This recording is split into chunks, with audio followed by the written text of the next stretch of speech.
Моля да предоставите подробна справка за текущото изпълнение на проекта за въвеждане на депозитна система в Република България. Кога може да очакваме ефективно въвеждане на депозитната система в страната? Благодаря ви.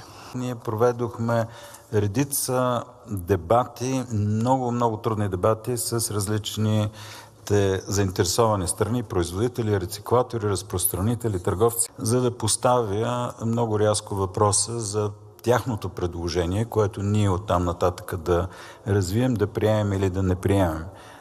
Сложил съм срок от 1 месец. Амбициран съм депозитната система да влезе в действие колкото се може по-бързо и ако заинтересованите страни не могат помежду си да се разберат, ние тогава ще се видим принудени да наложим система и също равнища на депозити и така нататък, която ние считаме за разумно. Примерите, които имаме от Германия, от Румъния, те са за подобни системи, където потребителя плаща предварително за закупената стока, било то шише минерална вода, алкохол или кенче с напитка.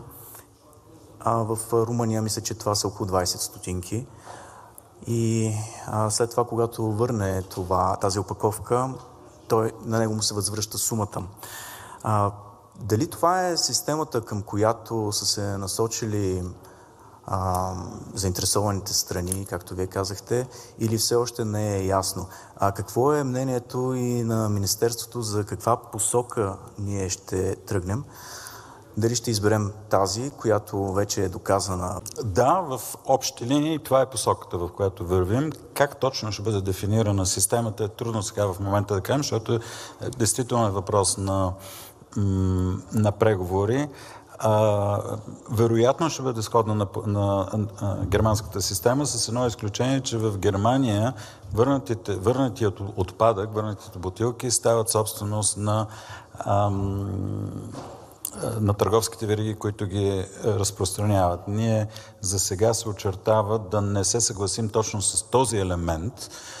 Другото нещо, което мене ме притеснява, или по-скоро искам да бъде показано и доказано, че независимо по какъв начин точно се развие депозитната система, тя няма да облагодетелства големите търговски вериги само в ущърб на малките магазини. Тъй като и сега вече има няколко търговски вериги, които започнаха да инсталират депозитни апарати. Те действат много добре, но разбирате, че когато един голям магазин инсталира депозитен апарат, в който хората отиват да си връщат бутилките, този магазин получава предимство, конкурентно предимство и съответно малкият дюкян губи от тази работа. И това е точно. Там може би ще се появи някакъв тип хибридна система, в която вероятно някои от центровете за депониране на отпадъци ще бъдат в общински центрове, но това е точно една такава точка, върху която дебатираме сега много.